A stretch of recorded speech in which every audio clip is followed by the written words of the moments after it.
வருஷத்தின் கடைசியில் வந்திருக்கிறதுனால நிச்சயமாக வருஷத்தை திரும்பி பார்க்கணும். ஏன்னா இன்னும் 2 வாரத்தில் இந்த வருஷம் போயிடும். அதுக்கப்புறம் இந்த வருஷத்துக்கும் நமக்கும் சம்மந்தம் கிடையாது. ஆகையினால இந்த நாளில் அதை தியானிக்க, திரும்பி பார்க்க தேவன் நமக்கு உதவி செய்வாராக. சரியா? ஒரு சில வசனங்களை முதலாவது நம்ம வாசிக்க போகிறோம். அதை திரும்பவும் வாசிப்போம். ஆனால் முதல்ல அந்த வசனங்களை வாசிச்சுட்டு அதுக்கப்புறம் ஆண்டவருடைய வார்த்தைக்குள்ளே போவோம். நமக்கு தெரிஞ்ச சங்கீதம் 103ஆம் சங்கீதம் 2ஆம் வசனம். என் ஆத்மாவே கர்த்தரை ஸ்தோத்தரி, அவர் செய்த சகல உபகாரங்களையும் மறவாதே. அவர் செய்த சகல உபகாரங்களையும் மறவாதே. சரி, உபாகமம் 8ஆம் அதிகாரம் 2ஆம் வசனம். டியூட்ரானமி 8:2. உன் தேவனாகிய கர்த்தர் உன்னை சிறுமைப்படுத்தும்படிக்கும் தம்முடைய கட்டளைகளை நீ கை கொள்வாயோ கை கொள்ள மாட்டாயோ என்று அவர் உன்னை சோதித்து உன் இருதயத்தில் உள்ளதை நீ அறியும்படிக்கும் உன்னை இந்த 40 வருஷம் அளவும் வனாந்தரத்திலே நடத்தி வந்த எல்லா வழியையும் நினைப்பாயாக. எல்லா வழியையும் நினைப்பாயாக. இன்னொரு வசனம் வாசிக்கலாம். உபாகமத்திலேயே 6ஆம் அதிகாரம் 12ஆம் வசனம். நீ அடிமைப்பட்டிருந்த வீடாகிய எகிப்து தேசத்தில் இருந்து உன்னை புறப்பட பண்ணின கர்த்தரை மறவாதபடிக்கு எச்சரிக்கையாயிரு. மறவாதபடிக்கு எச்சரிக்கையாயிரு. 77ஆம் சங்கீதம் 11-12 வசனங்கள். கர்த்தருடைய செயல்களை நினைவு கூறுவேன், உம்முடைய பூர்வ காலத்து அதிசயங்களையே நினைவு கூறுவேன். உம்முடைய கிரியைகளை எல்லாம் தியானித்து உம்முடைய செயல்களை யோசிப்பேன் என்றேன். உம்முடைய கிரியைகளை எல்லாம் தியானித்து உம்முடைய செயல்களை யோசிப்பேன். கடைசியாக ஒரு பகுதி, புலம்பல் 3ஆம் அதிகாரம் 21 23 வரை. Lamentations 3:21-23. இதை என் மனதிலே வைத்து நம்பிக்கை கொண்டிருப்பேன். நாம் நிர்மூலமாகாதிருக்கிறது கர்த்தருடைய கிருபையே, அவருடைய இரக்கங்களுக்கு முடிவில்லை. அவைகள் காலைதோறும் புதியவைகள், உமது உண்மை பெரிதாயிருக்கிறது. சரி, வருஷத்தின் கடைசிக்கு வந்துட்டோம். அதனால ஆண்டவருக்கு நன்றி செலுத்த கடமைப்பட்டிருக்கிறோன்றதை நாம் பார்த்தோம். அப்போ நான் தம்பிக்கிட்ட ஒன்றும் சொல்லலை. ஆனால் இன்னைக்கு பாடின பாட்டெல்லாம் என்ன பாட்டு? நன்றி பாட்டு. பாடின பாட்டு எத்தனை பேருக்கு ஞாபகம் இருக்கு? என்ன பாட்டெல்லாம் பாடணும்? ஆத்துமாவே நன்றி சொல்லு, ஆயிரம் ஆயிரம். சரி, இப்ப நன்றி சொல்லுகிற அந்த நேரத்தில் மிகவும் முக்கியமானது என்ன என்று சொன்னா, நம்ம என்ன நடந்தது என்பது ஞாபகத்துக்கு வரணும். இதுதான் நடந்துச்சு என்று தெரிந்தால் அந்த காரியத்துக்காக நாம ஞாபகப்படுத்தி நன்றி செலுத்தலாம். ஆனா ஞாபகத்திலேயே இல்லை அப்படின்னா என்ன நன்றி செலுத்துவோம்? சும்மா வாயில நன்றின்னு சொல்லிட்டு போயிடுவோம்.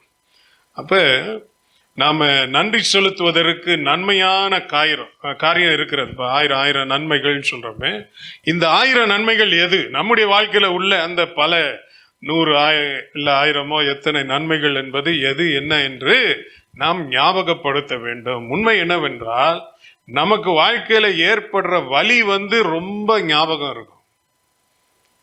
ஆனா வாழ்க்கையில பெறுகிற நன்மை சீக்கிரமா மறந்துடும், அது ஞாபகத்திலேயே இருக்காது.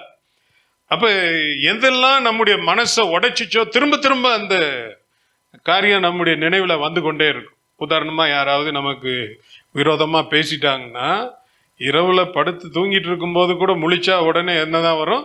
அந்த வார்த்தைகள் வந்து கொண்டே இருக்கும். ஆனால் இயல்பாக மனுஷராக இருக்கிற நமக்கு நல்ல காரியத்தை விட இந்த மாதிரி நம்மை வேதனைப்படுத்தக்கூடிய காரியங்கள் தான் நினைவுல அதிகமாக இருக்கும்.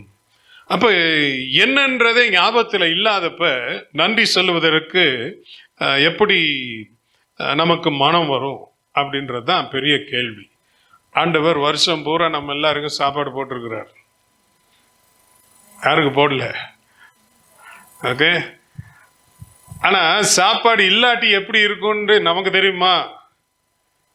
நமக்கு தெரியாது. அதனால இப்ப நம்ம சாப்பாட்டை பத்தி என்ன செய்யறது இல்லை, யோசிக்கிறதே இல்லை. அது சாப்பாடு அதாவது பாட்டுக்கு வரும். அப்ப சில நேரத்தில் ஒரு காரியத்துக்காக நம்ம ஆண்டவர்கிட்ட ஜெபிச்சோம்னா, நம்ம ரொம்ப நாள் கேட்டுக்கிட்டு இருக்கிறோம், ஆண்டவர் இவ்வளவு இழுத்து இழுத்து பதில் சொல்றாரு அப்படின்னு சொல்லி தாமதமானது ஞாபகம் வருமே வெளியே, தாமதம் பின்பு நிறைவேறினது என்னதுக்கு வராது? ஞாபகத்துக்கு வராது. இது நம்ம எல்லாருக்கும் இருக்கக்கூடியதான ஒரு வியாதி. அது மாதிரி சில நேரம் நமக்கு அடைக்கப்பட்ட கதவுகள் அப்படியே கண்ணுக்கு முன்னாடி இருக்கும். ச்சே, இப்படி ஒரு வாய்ப்பு எனக்கு கிடைக்காம போயிருச்சே என்கிறதான எண்ணம் நமக்கு முன்னாடி வந்துக்கிட்டே இருக்கும். ஆனால் ஒரு பேராபத்து நமக்கு நடக்காம போயிருச்சு, நம்ம தப்பிச்சிட்டோம்னா அது என்னத்தில் வராது? ஞாபகத்தில் வராது. சரியா? ஸோ இது நம்முடைய இயல்பாக இருக்கிறதுனால வேதம் நமக்கு சொல்லுகிறது, இதை தயவு செய்து நினைவு கூறுங்க. இப்போ வருஷத்தின் கடைசியில இதை நினைவு கூறுகிற போதுதான் இவ்வளவெல்லாம் ஆண்டவர் எனக்காக செய்திருக்கிறார் என்கிறதான ஒரு எண்ணம் நமக்குள்ளே வரும். அதன்படி தான் நாம சங்கீதத்துல முதல் வசனம் வாசிச்சோம். என் ஆத்துமாவே கர்த்தரை ஸ்தோத்திரி, அவர் செய்த சகல நன்மைகளையும் மறவாதே. அப்ப மறவாதேன்னு சொன்னாலே அப்ப ஆத்துமாக்கு என்ன பழக்கம் இருக்கு? மறக்கிற பழக்கம் இருக்கு. அப்ப இன்னைக்கு நமக்கு சொல்லணும், மறந்துடாதே. நாம மறக்க கூடிய ஆட்களா இருக்கிறபடினாலே நாம இதை நினைக்கணும். இப்ப சும்மா நன்றி சொல்லு அப்படின்னு சின்ன பிள்ளைங்க சில நேரத்துல தப்பு பண்ணிடுவாங்க. தப்பு பண்ண உடனே நம்ம சொல்லுவோம், நீ தப்பு பண்ணிட்டு நீ மன்னிப்பு கேட்டாதான் உன்னை நான் விடுவேன் அப்படின்னா பொருளை உடனே என்ன சொல்லு? மன்னிச்சுங்க, அவ்வளவுதான். அது எதுக்கு மன்னிப்பு கேட்டுச்சு? தப்பு செஞ்சதுனாலயா? இல்ல, நீங்க அதை கேட்டாதான் அடுத்தது கொடுப்பேன்னு சொன்னீங்க, அதுக்காக மன்னிப்பு கேட்டுச்சா இல்லையா? அது என்ன செய்யல? உண்மையிலே உணரல. அதுக்கு மன்னிப்புன்ற அர்த்தம் தெரியுமான்றது கூட தெரியாது, ஆனால் மன்னிப்பான். இதே கதை நமக்கும் நன்றின்னு சொல்லு. நன்றி தானே சொல்லணும். நன்றி ஆண்டவரே. அதனால எப்ப ஜெபம் பண்ணாலும் ஆண்டவரே எல்லாத்துக்கும் நன்றி. என்னது எல்லாத்துக்கும்? என்னென்னலாம் நடந்துச்சு, எதுக்காகலாம் நினைக்கிற, இதை நாம நினைக்கும் போதுதான் உண்மையிலேயே மனசுக்குள்ள இருந்து நன்றி வரும். இல்லாட்டி எங்க இருந்தா வரும்? வெறும் உதட்டுல இருந்தா வரும். உதட்டுல இருக்கிற நன்றியினால நமக்கும் பயன் இல்லை, யாருக்கு அதை சொல்லுகிறோமோ அதுவும் பயன் இல்லை. அப்ப இந்த மறப்பதினாலே என்ன அப்ப பிரச்சனை வருகிறது அப்படின்னு சொன்னா, நம்முடைய மறதி நமக்கு உள்ளே உருவாகி கொண்டிருக்கிற விசுவாசத்தை கெடுத்து கொண்டே இருக்கும். இது எப்படி கிரியை செய்யுதுன்னு பார்ப்போம். நம்ம ஒரு காரியம் தானா நடக்குது அப்படின்னு சொன்னா அதை பத்தி கவலையப்பட மாட்டோம். அதான் தானா நடக்குதே. எத்தனை பேர் காலையில எந்திரிச்ச உடனே நான் இன்னைக்கு மூச்சு விடுறேன், என்னால மூச்சு விட முடியுது அப்படி ஒருத்தரும் சொல்றதே இல்லை. ஏன்? மூச்சு அது வந்துகிட்டே இருக்கு. எப்ப இந்த மூச்சுக்கு மதிப்பு? மூச்சு வர மாட்டேங்குது, மூச்சு வர மாட்டேங்குது. கொண்டு போய் வென்டிலேட்டர்ல சொருவி மூக்குல வாய்க்குள்ள எல்லாத்துக்குள்ளயும் பைப்பு சொருனதுக்கு அப்புறம் தான் இவ்வளவு நாள் மூச்சு விட்டோமே, அதை பத்தி நம்ம நினைக்கவே இல்லையே. இப்ப ஒவ்வொரு மூச்சும் அது நார்மலா வராதா நார்மலா வராதான்னு சொல்லி நமக்குள்ள ஒரு ஏக்கம் வருகிறது.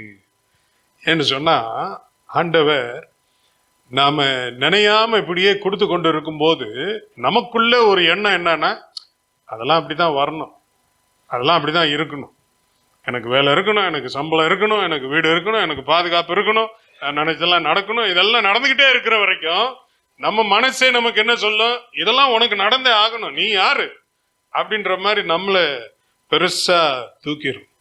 இப்ப கர்த்தர் நமக்கு ஒரு ஊதியம், ஒரு வருமானம், நம்முடைய பயணத்திலே நமக்கு இருக்கக்கூடியதான பாதுகாப்பு, அனுதினமும் நமக்கு கொடுக்கக்கூடிய சாப்பாடு, ஒரு வேலை செய்யணும்னா வேலை இருக்கிறது பெருசு இல்லை, ஆனா அந்த வேலையை செய்யணும்.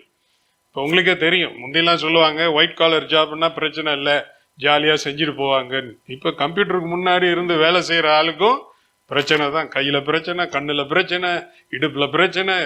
கம்ப்யூட்டருக்கு முன்னாடி சும்மா இருக்கிற மாதிரி இருந்தா கூட அதுலயும் பிரச்சனை வருகிறது. ஆனா அதையும் கடந்து போகக்கூடிய ஒரு நிலையிலே கர்த்தர் நமக்கு வச்சிருக்கிறாருன்னு சொன்னா ஆண்டவருக்கு நினைச்சு நன்றி செலுத்தணும். எல்லாத்துக்கும் மேல ஆளுக்களை நம்ம சுத்தி கொடுத்திருக்கிறார், குடும்பத்தை கொடுத்திருக்கிறார், நண்பர்களை கொடுத்திருக்கிறார்.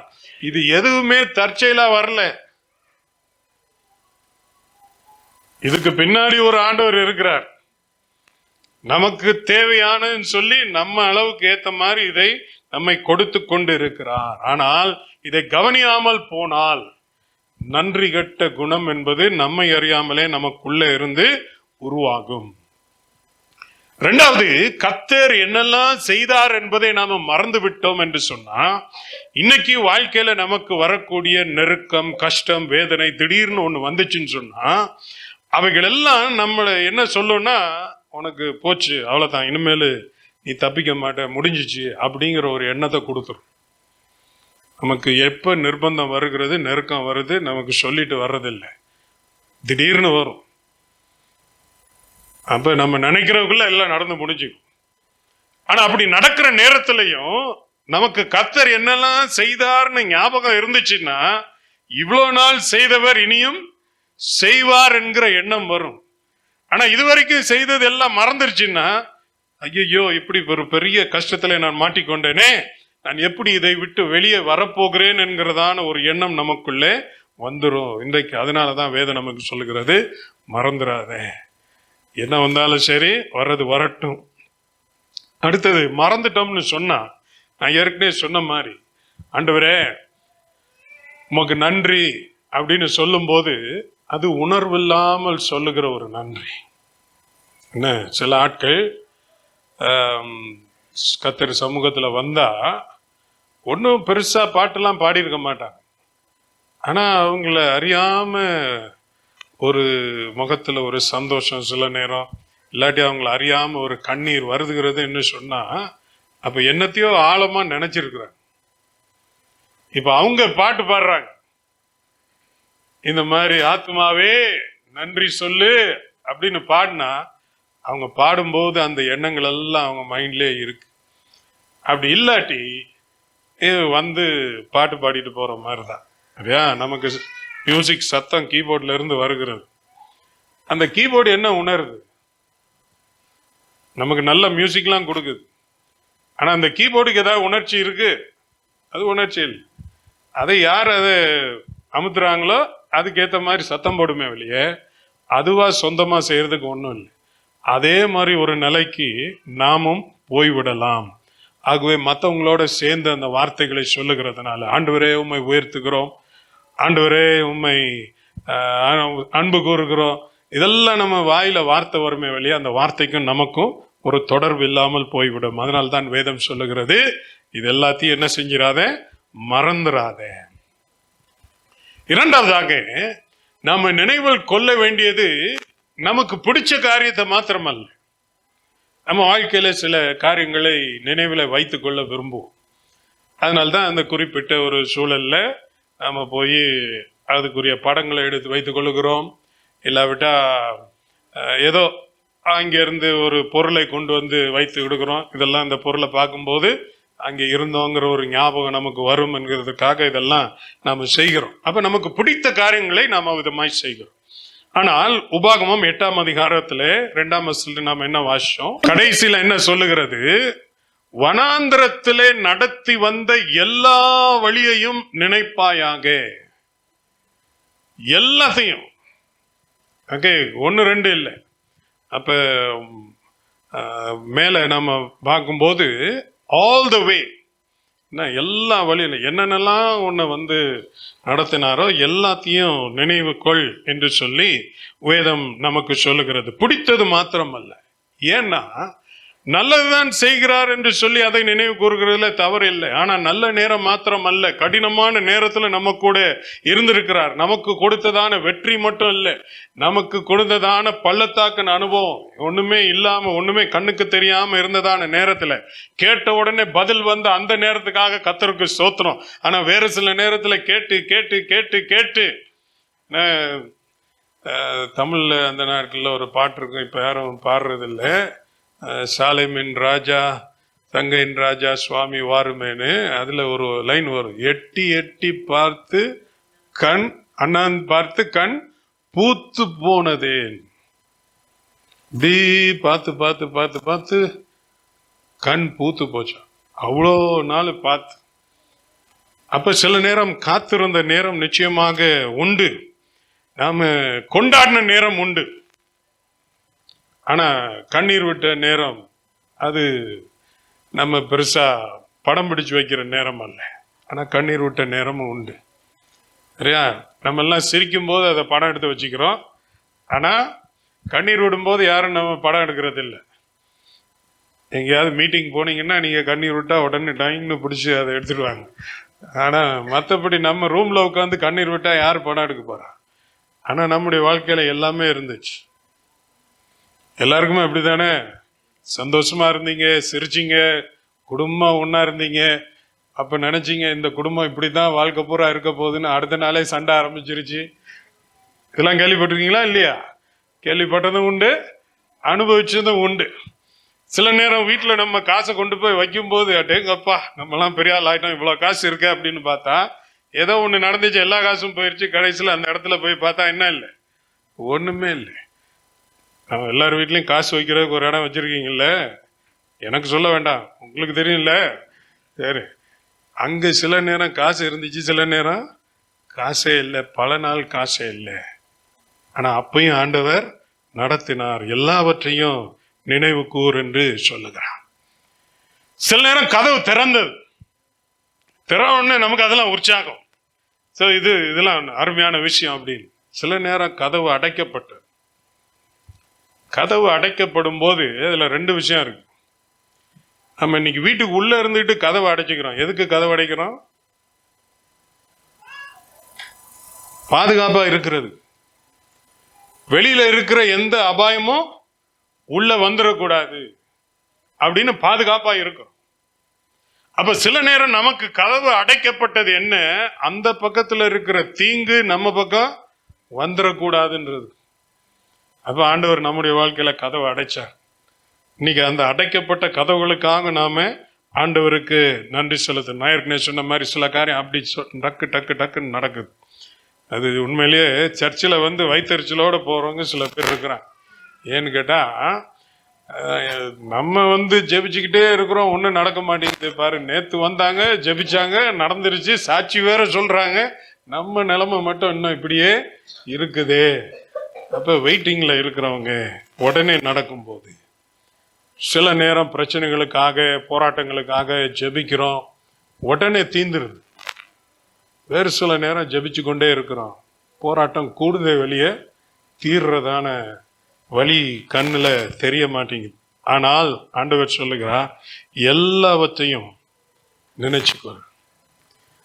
ஆண்டவர் இது எல்லாத்தையும் நமக்கு முன்கூட்டியே சொல்லியிருந்தாருன்னா 2025 வேண்டாம் ஆண்டவரே, இதை அப்படியே ஸ்கிப் பண்ணிட்டு 2026க்கு போயிடுவோம்னு சொல்லியிருப்போம். ஏன்னா இது எதுவுமே நமக்கு செட் ஆயிருக்காது. எத்தனை பேர் ஆண்டவரே ஒரு 4-5 கதவை எனக்கு அடைச்சு விடுங்க அப்படின்னு ஜெபம் பண்றீங்க?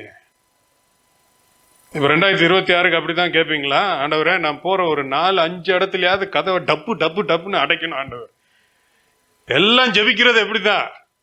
போனா கதவு சும்மா அப்படியே லாரியே உள்ளுக்குற மாதிரி பெருசா திறக்கணும் ஆண்டவரேன்னு தான் கேட்குறேன். அப்ப இந்த வருஷம் அடைக்கப்பட்ட கதவுகள் இருந்துச்சுன்னா இதை முன்கூட்டி ஆண்டவர் சொல்லியிருந்தாருன்னா நம்ம நிச்சயமா சொல்லியிருப்போம், இந்த 2025 வேண்டாம் ஆண்டவரே. ஆனா அதெல்லாம் கிராஸ் பண்ணி வர்றதுக்கு நமக்கு உதவி செய்திருக்கிறார். அதனால கதவு அடைச்சாலும் பரவாயில்ல, என் வண்டி ஓடுன்ற ஒரு எண்ணம் நமக்குள்ள நிச்சயமாய் வரணும். அது ஒருவேளை அந்த நேரத்தில் நமக்கு தெரியாது. ஏன்னா ஒரு மன வேதனை, நமக்கு கிடைக்கலையே, நமக்கு இப்படி அசிங்கமாயிருச்சே, நம்ம மனசு உடஞ்சிருச்சே, இதெல்லாம் நம்ம நினைக்கிற நேரத்தில் அந்த நேரத்தில் கஷ்டமாக தான் இருக்கும். ஆனால் காலங்கள் கடந்து சென்ற போது நாம் உட்காந்து யோசித்து பார்த்தோம்னா ஆவிக்குரிய கண்ணோட பார்க்கும்போது கர்த்தர் எப்படிலாம் பிளான் பண்ணி சில இடங்களுக்கு போகாமல், சில காரியங்கள் நமக்கு நடக்காமல், சில நேரத்தில் சம்மந்தமில்லாத ஒரு ஆளை கொண்டு வந்து எப்படியெல்லாம் வாழ்க்கையை நடத்தி இருக்கிறார் என்பதை நம்மால் நிச்சயமாய் புரிந்து கொள்ள முடியும். ஆகவே கர்த்தருக்கு நன்றி செலுத்தும் போது சில நேரத்தில் ஏன் எல்லாத்தையும் நினைக்கணும் அப்படின்னா, எல்லாத்தையும் நினைக்கும் போது தான் தீங்கு நடக்கும் போது கூட அவர் என்னை கைவிடவில்லை என்பது நமக்கு தெரிய வரும். அது மிகவும் முக்கியமானது. ஏன்னா இன்னைக்கு நமக்கு தீங்கு நடக்குதுனாலே எல்லாம் காண போயிடுறாங்க.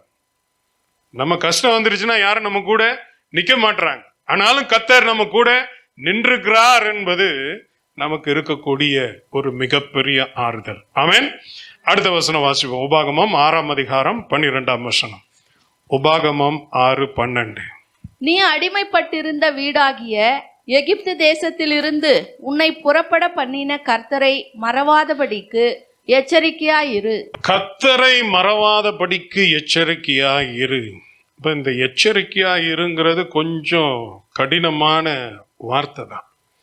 ஏன்னு கேட்டா, யாருமே நம்ம மறக்கிறதுக்கு மட்டும் இன்னைக்கு காலையில எழும்பி நான் இது எல்லாத்தையும் மறக்க போறேன், என்னென்னலாம் நான் மறக்கணும் அப்படின்னு சொல்லி நம்ம மறக்கிறது இல்லை. யாராவது ஆண்டவர்கிட்ட சொல்லி, ஆண்டவரே நான் இதெல்லாம் மறந்துடுறேன் இன்னைக்கு அப்படின்னு சொல்றோமா? இல்லை ஆண்டவரே உங்களை நான் இன்னைக்கு மறக்க போறேன் அப்படின்னு சொல்றோமா? இல்லை, சொல்லவே தேவையில்லை. மறதி என்பது தானாக நம்மிடத்துல சேருகிற ஒன்று. அது எப்படிதான் வருதுன்னு தெரியாமலே வந்துருது. ஆனா எப்படி மறதி வருகிறது என்பதை நாம உட்கார்ந்து யோசிச்சு பார்த்தோம்னா, முதலாவது நம்ம ரொம்ப பிஸி ஆயிட்டோம்னா நிறைய காரியத்தை மறந்துடும். பரபரப்பா ஆயிட்டோம்னாலே, இது செய்யணும்னு நினைச்சோம், அங்க போகணும்னு நினைச்சோம், அவருக்கு ஃபோன் பண்ணணும்னு யோசிச்சோம், எதுவுமே ஞாபகத்தில் வராது. ஸோ இன்னைக்கு எந்த வேலையை செய்தாலும் பரவலாய் உலகம் முழுவதும் இருக்கக்கூடிய ஒரு காரியம் என்ன, வேலையில் ஒரு ப்ரெஷர். ஏன் நிறையா வேலை, இல்லாவிட்டால் நிறையா நேரம் வேலை. இப்போ பொறுப்புகள் அதிகமாக கொடுத்து கொண்டு இருக்கிறாங்க. சரி, இது ஒரு பக்கம் இருக்கும்போது அடுத்த பக்கத்தில் குடும்பத்தின் தேவைகள் அதிகமாக இருக்கு. அப்போ குடும்பத்தின் தேவைகள் சந்திக்கப்படணும்னு சொன்னா இது சந்திக்கப்படுறதுக்கு வேற வழியை பார்க்கணும். அதனால இதை செய்தேன், அதை செய்தேன், இதை செய்தேன், எப்படியாங்களும் இந்த தேவைகள் எல்லாம் சந்திக்கப்படணும்னு சொல்லி மக்கள் பொதுவாகவே உலகம் முழுசுமே இன்னைக்கு அதிகமாக இருக்கிறாங்க.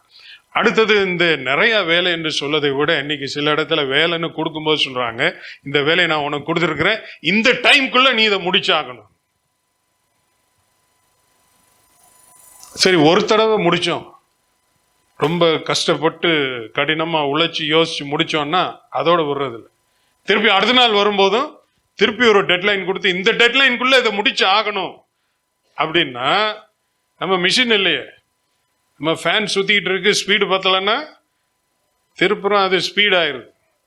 ஆனால் நம்ம உடம்போ நம்முடைய மூளையோ அந்த மாதிரி இப்படி திருப்பி பண்றதில்லை. அதனால அந்த ஸ்ட்ரெஸ் நிச்சயமா எல்லாருக்குமே இருக்கிறது. அதனால தூங்குறதான நேரம் குறைபடுகிறது. நிம்மதியா போய் படுத்து எழும்புறதுக்கான நேரம். இன்னைக்கு நல்லா படுத்து எழுந்து ஓய்வெடுத்தோம்னு சொன்னா மூளை நல்லா வேலை செய்யும், இல்லாட்டி மூளை வேலை செய்யாது.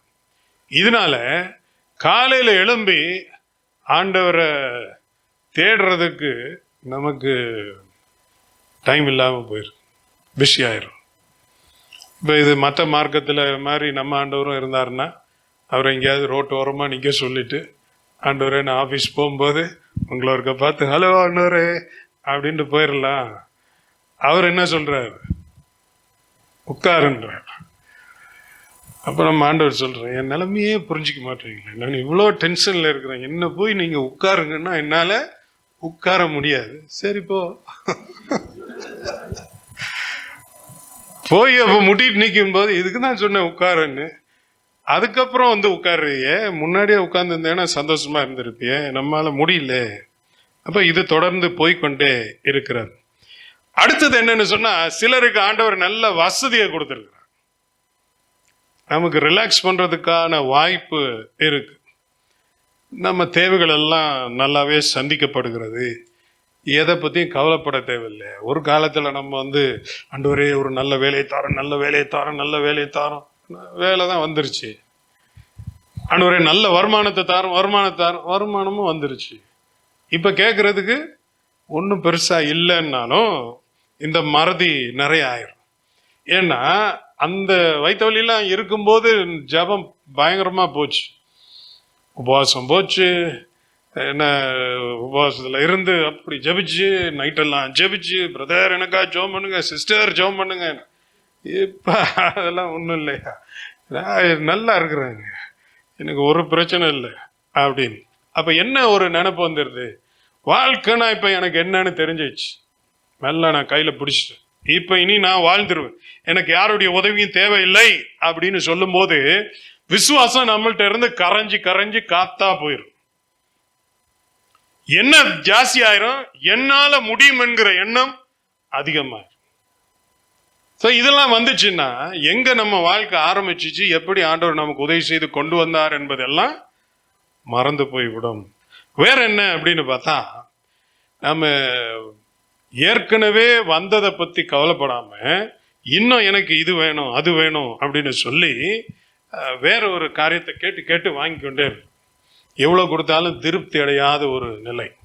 ஸோ இது இன்னொரு பிரச்சனை. அடுத்தது, இருக்கிற டைம் எல்லாத்தையும் வேற காரியங்கள்ல செலவிட்டுக்கிட்டே இருக்கிறது. எப்படி செலவிடுகிறது? குறிப்பா ஃபோன். நிறையா ஃபோனை பார்த்து பார்த்து பார்த்து நைட்டு தூங்கிட்டு இருந்தாலும் இப்படி தான் போயிட்டு இருக்கு. நம்ம போய் கயிறு போட்டு கட்டி வைக்கணும், இல்லாட்டி விரல் அப்படியே போய்கிட்டே இருக்கும். அதனால பாருங்க, உங்க வீட்டு ஆளுங்களே அப்பப்ப நைட்டு தூங்கும்போது ஒழுங்கா தூங்குறாங்களா, இல்லாட்டி இப்படி விரல ஆட்டிக்கிட்டே தூங்குறாங்களான்னு. அப்படி தூங்குனாங்கன்னா கையை கொஞ்சம் கட்டி வைக்கணும், இல்லாட்டி ரொம்ப கஷ்டம். அதெல்லாம் ஒரு ஆரம்ப அறிகுறி. இதெல்லாம் வரும்போது இருக்கிற நேரத்தெல்லாம் அங்கே கொண்டு போய் செலவு பண்ணிட்டா, இப்போ ஆண்டவரை பற்றி யோசிக்கிறதற்கு நேரம் எங்கே இருக்கு? வேற ஒரு ஆள், இந்த ஒரு பிரச்சனையுமே கிடையாது, அருமையான ஆட்கள், அவங்க பாடு, அது நல்லது தானே, இருங்க. அதில் என்ன சிக்கல் அப்படின்னா, உள்ளுக்குள்ளேயே வயிறு எரிஞ்சு எரிஞ்சு ஊரில் இருக்கிற அத்தனை பேரையும் கரிச்சு கொட்டி, இவெல்லாம் நல்லா இருப்பானா, இவெல்லாம் இதா இருப்பானா, இதெல்லாம் எங்க போய் முடிய போகுது இப்படின்னு வைத்தறிச்சல் பட்டே நாட்களை செலவழிக்கிற ஒரு கூட்டம். நீ ஜெபம் பண்ணியா? இல்லை. அவன் ஜெபம் பண்ணா அவனுக்கு கிடைச்சிச்சு, சந்தோஷமா இருக்கிறான். உனக்கு என்ன பிரச்சனை? அவனுக்கெல்லாம் கிடைக்குதே, எனக்கு கிடைக்க மாட்டேங்குது. இன்னும் நீ ஜெபம் பண்ண மாட்ட, அது கிடைக்கும் இல்லைன்னு சொன்னா என்ன? அப்படி இருந்து இருந்து இருந்து எதுலையுமே பங்கு பெறாம கசப்புலையும் வெறுப்புலையும் நாட்களை செலவழித்து கொண்டிருக்கிற ஒரு கூட்டம் இருக்கு. அவங்களுக்கும் ஆண்டவர் என்ன செய்தார் என்கிற நினைவே வராது. அதனாலதான் ஜாக்கிரதையா இரு. எது உன்னை மறக்க வச்சிட்டு இருக்கோ உனக்கே தெரியல, கொஞ்சம் யோசிச்சு பார் என்று சொல்லி ஆண்டவர் நமக்கு ஒரு எச்சரிப்பை கொடுக்கிறார். ஜாக்கிரதையாய் இரு. அப்ப இந்த மறந்த ஆட்களுடைய வாழ்க்கையில தேவன் மைய பகுதியில் இருக்க மாட்டார், நிச்சயமா ஒரு ஓரத்துல தான் இருப்பார். அப்ப நாம செய்யக்கூடியது என்ன? இதுல இருந்து நான் வெளியில வரணும்னு சொல்லி வெளியில வந்து நம்முடைய வாழ்க்கையின் மையமாக தேவனை மீண்டும் கொண்டு வரும்போது நமக்கு நிச்சயமா இந்த காரியங்களிலே ஒரு வெற்றி கிடைக்கும். ஆண்டவர் நம்மை நல்ல வழியிலே நடத்துவார். அதற்கான ஒரு காலம்தான் இது. சரியா? இன்னைக்கு மற்ற மார்க்கங்கள்ல நிறைய வச்சிருக்கிறாங்க. மற்ற மார்க்கத்துக்கு ஏன் போகணும், நம்ம மார்க்கத்துக்கே வரும். ஸோ நான் ஒரு பழங்காலத்து கத்தோலிக்க சபைக்கு போனேன். 16ஆம் நூற்றாண்டுல கட்டின ஒரு சபை. அது ஒரு ஆளுக்கு மாதா தரிசனம் கொடுத்தாங்களாம், என் சிலை இங்கே இருக்கு அப்படின்னு. அப்போ ஒரு 4 ஸ்டோரி அளவுக்கு பாறையை குடைஞ்சி கீழே போய் பார்க்கும்போது அங்கே ஒரு சிலை கிடச்சிச்சான். ஸோ அந்த சிலையை அங்கே வச்சு ஒரு சர்ச்சு மாதிரி கட்டி வச்சிருக்கிறாங்க. அப்போ அதில் இறங்கி போகணும்னா 4 ஸ்டோரி கீழே போகும். ஸோ கீழே போனால் அங்கே குகை மாதிரி வச்சு அதுக்குள்ளே ஒன்று வச்சிருக்கிறாங்க. ஆனால் அங்கே போன உடனே அப்போ அவங்க வேண்டிக்கிட்டு அவங்க வேண்டுதல் செய்கிறதுக்காக அடையாளமாக மெழுகுபருத்தி கொளுத்தி வைக்கணும் இல்லையா? ஸோ முந்தியெல்லாம் அவங்களுக்கு தெரியும், மெழுகுபருத்தி எல்லாம் வச்சு கொளுத்தி. இப்போ எல்லாமே எலக்ட்ரானிக் ஆயிடுச்சு. அதனால அதை இங்கே வாங்கி நம்ம அப்படி ஆன் பண்ணி விட்டால் அது அந்த ஒரு குறிப்பிட்ட நேரத்துக்கு அந்த பேட்ரி சார்ஜ் இருக்கிற வரைக்கும் அது எரியும், அதுக்கப்புறம் அது போயிடும். இப்படி 100 கணக்கில் இங்கே மெழுகுபருத்தி கொளுத்திட்டு இருக்கிறாங்க. அவங்க கேட்குறோன்றதற்கு அடையாளமா. சரி, இப்போ கேட்டாங்க, வேண்டிக்கிட்டாங்க, முடிச்ச உடனே என்ன அப்படின்னு பார்த்தா, அந்த கீழே நடந்து போகிற பாதை அது ஒரு 100 மீட்டர் இருக்கும். சுற்றி வளைஞ்சு வளைஞ்சு போகுது. இந்த பாதை முழுசும் எல்லாம் சின்ன சின்ன இதில் கல் பதிச்சிருக்கிறாங்க. சொல்லிட்டு சிலர் தேங்க்யூ காட் அப்படின்னு போட்டிருக்கிறாங்க. அப்போ நிறைய தமிழ். அப்போ நம்மளுக்கு தான் இந்த கொளுத்துறதெல்லாம் நல்லா பிடிக்குமே. அதனால அங்கே போய் தேடி மரியே நன்றி அப்படின்னு அவ்வளோ இது போட்டிருக்கிறேன். நான் ஒருக்க எண்ணலான்ட்டு எண்ண ஆரம்பித்தேன். அதுக்கப்புறம் ரொம்ப டூ மச் ஆயிடுச்சு, விட்டுட்டேன். பல்லாயிரக்கணக்காக அதெல்லாம் வச்சிருக்கிறாங்க. இப்போ நான் யோசிச்சேன், ஆண்டவரே, இந்த மாதிரி மூட நம்பிக்கையில் இருக்கிறவங்களே இவ்வளோ பிரயாசப்பட்டு வந்து இங்கே முட்டிக்கால் போட்டு இங்கே மெழுகுபருத்தி கொளுத்துறேன்னு இதை கொளுத்தி அதுக்கப்புறம் எல்லாம் நடந்துச்சின்னு போய் திருப்பி வந்து ஒரு கல் வாங்கி அதுக்குரிய காசெல்லாம் கொடுத்து அந்த இடத்துல பதிச்சுட்டு போயிருக்கிறாங்களே. நாங்கள்லாம் வாழ்க்கையில் எதை பற்றியுமே கவலைப்பட்டது கிடையாது. நாங்கள் கேட்கும்போது செலவில்லாமல் கேட்குறோம், என்ன நன்றி சொல்லும் போதும் செலவில்லாமல் தேங்க்யூ லாட் ஓகேன்ட்டு பாய் பாயின்ட்டு போயிடுறோமே. என்னான்றவர் அப்போ அங்கே போட்டிருக்கிறான், இந்த மாதிரி இன்னொருத்தர் வச்சதை எடுத்து கொண்டு வந்து இங்கே வைக்காத அப்படின்னு. ஏன்னா இங்கே பார்க்குறதுக்கெல்லாம் ஆள் இல்லை. அதனால ஏற்கனவே எரிஞ்சிட்டு இருக்கிறத நம்ம தூக்கிட்டு வந்து நம்மளும் அதுக்கு முன்னாடி இப்படின்ட்டு இங்கே வச்சிடலாம். அதனால வைக்காதுன்னு போட்டிருக்கிறான். அப்போ அப்படின்னா யாரோ நம்ம ஊர் ஆள் போய் அதையும் செஞ்சிருக்கிறான், பார்த்துருக்குறான்னு, சரியா? ஆனால் இதுக்காக செலவு பண்ணுறான். 16ஆம் நூற்றாண்டு 15 சம்திங்கில் கட்டின கோயில் இன்னைக்கு வரைக்கும் அதில் பண்ணிட்டு இருக்கிறாங்க. நான் சொன்ன மாதிரி நிறைய தமிழ் ஆளுங்க போயிருக்கிறாங்க. தமிழ், மலையாளம், ஹிந்தி எல்லாம் இருக்கு. நம்ம லைஃப்ல என்ன பண்றோம்? இது நான் நினைவு கூறணுன்றதுக்கு ஏதாவது ஒரு பிரயாசம் எடுத்திருக்கிறோமான்னு பார்த்தா ஒண்ணுமே இல்லை. ஸோ அதனால அவன் சில நேரம் யோசிக்கிறான், நான் நன்றி செலுத்தணும்னா நான் நடந்தே போய் இதை செய்யணும்னு சொல்லி அப்படி ஒரு கோஷ்டி இருக்கிறாங்க. நம்ம ஆளுங்க இல்லை, நான் செருப்பு போடாமையே ஒரு மாதம் இருக்கணும் அப்படின்னு. இப்போ செருப்பு போடாமல் இருக்கிறது கஷ்டம். ஆனால் அந்த செருப்பு போடாமல் இருக்கும்போது என்ன உணர்வு வரும்? இதை நான் ஏன் இப்படி இருக்கிறேன் அப்படின்னா ஆண்டவரோட நெருக்கமாறதுக்கு. நம்ம அதெல்லாம் ஒன்றுமே செய்யறதில்லை. அதனால இந்த வருஷத்தில் மீதி இருக்கிற நாளில் இதை செய்வோம். வருஷத்தின் ஆரம்பத்தில் பாஸ்டர் திருப்பி ஒரு வாரம் உபாச ஜெபம் வச்சிருக்கிறாரு. அதுலேயும் கொஞ்சம் நினைவு கூறுவோம். ஆண்டவர் நமக்கு மெழுகுபருத்திலாம் வாங்க சொல்லலை. வீட்டில் மெழுகுபருத்தி வச்சுங்க, அது பிரச்சனை இல்லை. ஆனால் அதை வாங்கி அவருக்கு கொளுத்த சொல்லலை. ஆனால் அவரிடத்துல வந்து உண்மையாக நேரத்தில் எடுத்து இதெல்லாம் சொல்லும்படியாக நம்மை அழைக்கிறார். வருஷம் முடிய போது இந்த வருஷத்தில் நாம் வந்தது எல்லாத்தையும் நினச்சி பார்க்க ஆண்டவர் நமக்கு உதவி செய்வார். அடுத்த வசனத்தை வாசிப்போம். 77ஆம் சங்கீதம் 11-12 திரும்ப வாசிப்போம். அதை, கர்த்தருடைய செயல்களை நினைவு கூறுவேன், உம்முடைய பூர்வ காலத்து அதிசயங்களையே நினைவு கூறுவேன். நினைவு கூறுவேன். என்ன அதில் பார்த்தீங்கன்னா 2வது இதில் மெடிடேட்னு சொல்லியிருக்கு. 12ஆம் வசனம் போடுமா? I will also meditate on all your work. I will remember, I will meditate. நான் நினைவு கொள்ளுவேன், நான் அதை குறித்து தியானிப்பேன் அப்படின்னு. ஸோ இந்த வசனம், இந்த சங்கீதம் அவன் வாழ்க்கையில சென்றதான ஒரு நெருக்கத்திலே எழுதப்பட்டது. அப்ப நெருக்கத்திலே எழுதுனதுனால அந்த நெருக்கம் என்ன என்பது அவனுக்கு மட்டும்தான் தெரியும். ஓகே, இப்போ நமக்கு ஒரு வலி உடம்புல இருக்குது அப்படின்னு சொன்னா நமக்கு இருக்கிற வலி நமக்கு தான் தெரியும். அதில் நிறைய வலி இருக்கு. நெஞ்சு வலின்னு சொல்லி நெஞ்சு வலி அனுபவிச்சவங்க இருக்கிறாங்க.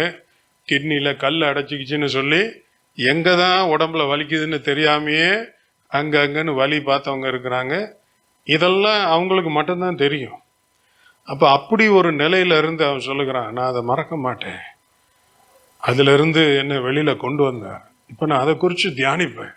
கர்த்தர் எனக்கு இதிலிருந்து விடுதலை கொடுத்துருக்கிறாருன்னா, நான் இதெல்லாம் கடந்து வந்திருக்கிறேன் என்று சொன்னா ஏதோ ஒரு நோக்கம் இருக்கிறதேன்னு சொல்லி அதை திருப்பி நினைவில் கொண்டு வந்து இதன் மூலமா ஆண்டவர் எனக்கு உணர்த்தினது என்ன, என்ன சொல்லி கொடுக்க வந்தார், அவர் சொல்லி கொடுக்க வந்ததை நான் படிச்சுக்கிட்டேனா? வந்தது உண்மை, விடுதலையானது உண்மை.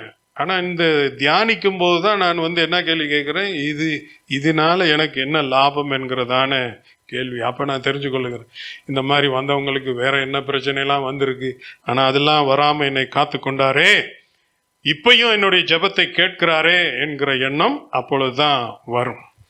அப்போ எல்லாத்தையும் கொஞ்சம் நினச்சி பாருங்க, லிஸ்ட் போடுங்க. கர்த்தர் எனக்கு செய்ததான நன்மைகள் அவைகள் எல்லாவற்றையும் யோசித்து திரும்ப செய்வோம். இன்னொரு காரியத்தை சீக்கிரமாக சொல்லி நான் கடந்து போக விரும்புகிறேன். திருப்பி புலம்பலுக்கு வருவோம். 3ஆம் அதிகாரம் 21ஆம் வசனம். இதை என் மனதிலே வைத்து நம்பிக்கை கொண்டிருப்பேன். என் மனதிலே வைத்து நம்பிக்கை கொண்டிருப்பேன்.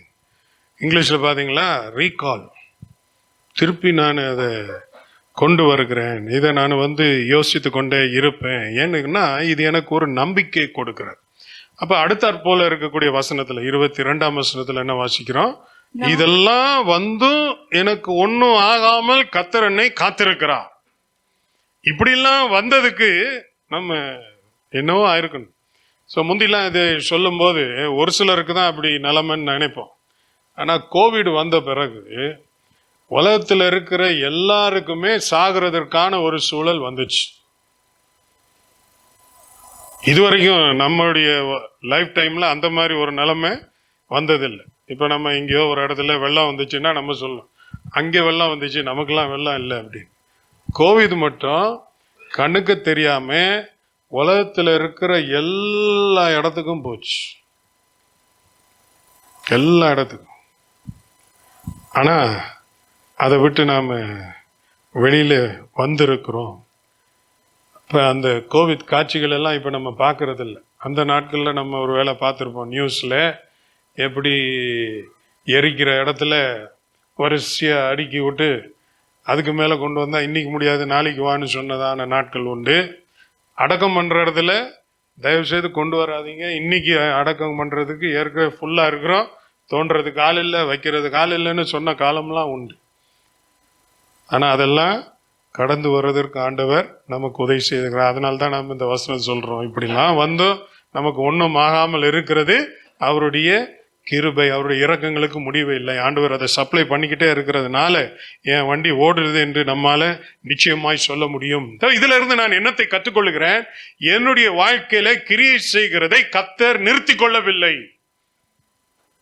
இனி உனக்கு எனக்கு சம்பந்தம் கிடையாது என்று ஆண்டவர் என்னிட்ட ஒருபோதும் சொல்லல. இப்படி வந்த போது கூட இருக்கிறேன் என்பதை காண்பித்தார். எதன் மூலமாய் காண்பித்தார், அதுதான் அடுத்த வசனத்துல வாசிக்கிறோம். அவைகள் காலைதோறும் புதியவைகள். அவர் கொடுக்கிறதான அந்த கிருபை காலைதோறும் புதியதா இருக்கிறது. அவருடைய உண்மை பெரிதா இருக்கிறது. அவர் என்னெல்லாம் சொன்னேன் செய்வேன்னு சொன்னாரோ அதெல்லாம் செய்வார். அது இன்னும் எனக்கு பெருசா இருக்கிறது.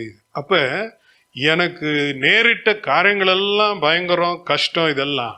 ஆனா இதுல கர்த்தர் இடைப்பட்டு என்னை காப்பாத்தினது அதை விட மிகவும் பெரிய காரியமாகவே பெரிய இழப்புகள் நடந்த போதும் இது முடிவில்லை. ஒவ்வொரு நாளும் காலையில எழும்பும் போது நம்ம என்ன சொல்லலாம், அவர் கிருபை புதுசா இருக்குது, அதனால நேத்து இருந்த நிலைமைக்கு என்ன வேணா ஆயிருக்கலாம், ஆனா நேத்தையும் கடந்து இன்னைக்கு வந்திருக்கிறேன்னா ஆண்டவர் இன்னைக்கு எனக்குள்ள கிரியை செய்கிறார், இன்னது வேணா வரட்டும் பார்த்துக்குவோம், கர்த்தர் ஏதோ ஒரு வழி வச்சிருக்கிறாரு, நிச்சயமாய் நான் இதை கடந்து செல்லுவேன் என்கிற ஒரு எண்ணம் நமக்குள்ளே வரணும். உங்களுடைய நெருக்கத்திலே கர்த்தருடைய கிருபை மறைந்து போகவில்லை, போச்சு அதுவும் போச்சுன்னு சொல்ற மாதிரி இல்லை.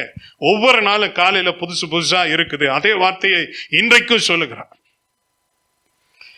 சிலர் நாம திரும்பி பார்த்து என் வாழ்க்கையில இருக்கிற சந்தோஷத்தை நீங்க எடுத்துட்டீங்க, வாழ்க்கையில இருக்கிற நிம்மதியை எடுத்துட்டீங்க, எனக்கு வாழ்க்கையில இருந்த இந்த சுகம் சௌகரியம் எல்லாத்தையும் நீங்க எடுத்துட்டீங்க ஆண்டவரேன்னு சொல்ற நேரத்தில் சொல்றார், அதெல்லாம் எடுத்தேன், ஆனா அது எல்லாத்தையும் திருப்பி கொடுக்கக்கூடிய கிருபையை நான் இன்னும் எடுக்கல. ஒவ்வொரு நாளும் அது புதிதாய் நான் கொடுத்து கொண்டே இருக்கிறேன்னு சொல்லி, அதுதான் நமக்கு இருக்கக்கூடிய ஒரு பெரிய தைரியமாகவே. நமக்கு துக்கம் இருக்கு, நம்முடைய உறவுகளில் விரிசல் இருக்கிறது, வேற என்ன, நமக்கு வியாதி பலவீனங்கள் எல்லாம் இருக்கிறது.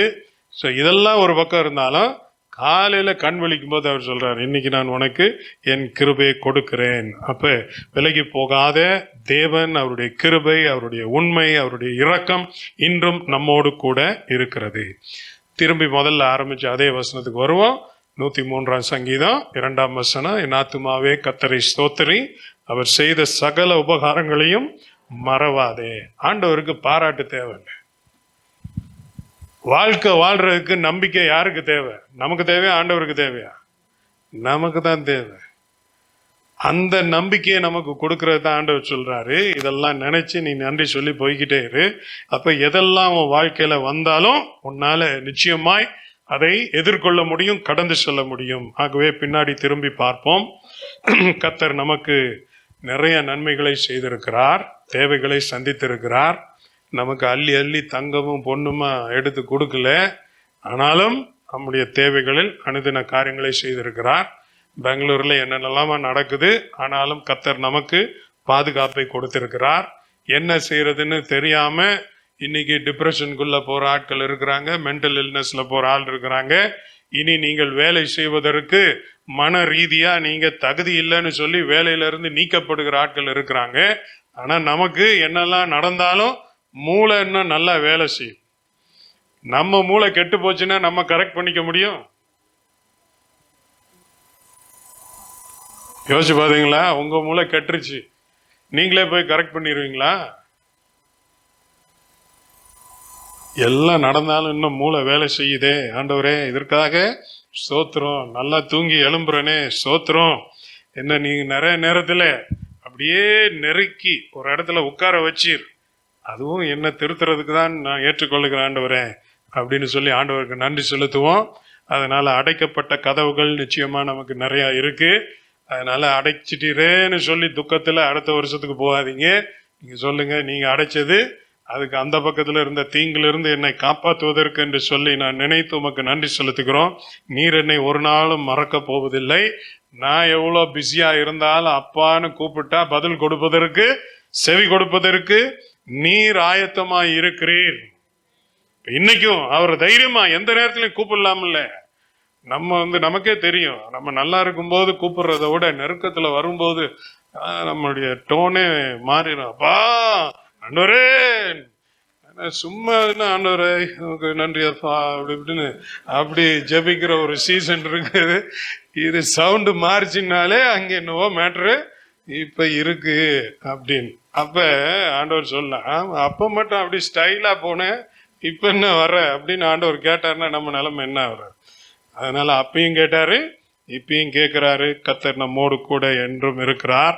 அதனால இந்த வருஷத்துல மிகுதி இருக்கிறதான நாட்கள்ல யோசிச்சு, ஆண்டவரே என்னையும் வாழ்க்கையில ஒரு பொருட்டா நினைச்சு இதெல்லாம் கணக்கு பண்ணி நீர் என்னை நடத்தி வருகிறீர். இவ்வளோ நாள் ஓடி போச்சு, அடுத்த வருஷத்துக்குள்ள போகும்போது நீங்க தான் என் கூட வரணும்னு சொல்லுங்க. அவர் நிச்சயமாய் வருவார். அவருடைய இரக்கங்களுக்கு முடிவில்லை, அவருடைய உண்மை பெரிதாய் இருக்கிறது. ஆகவே நன்றி செலுத்துவது என்பது முதலாவது நினைவு கூறுவது. அதனால நினைவு கூறுவோம். கர்த்தருடைய ஆவியானவர் நமக்கு என்னென்ன காரியங்கள்னு சொல்லி நிச்சயமாக காண்பிப்பார். அவர் காண்பித்த பின்பு நாம் அதன் அடிப்படையில் ஒரு காரியத்தையும் நினைச்சு ஆண்டவருக்கு நன்றி செலுத்தி, இவ்வளவு தூரம் நம்மை நடத்தின தேவன் அடுத்த வருஷத்துக்குள்ளேயும் நம்மை நடத்துவார் என்கிற நம்பிக்கையோடு கூட நம்ம போவோம். அடுத்த வருஷம் நமக்கு ஆசீர்வாதமாயிருக்கும். எல்லாரும் எழுப்பி நிற்போமா? ஒரு நிமிஷம்.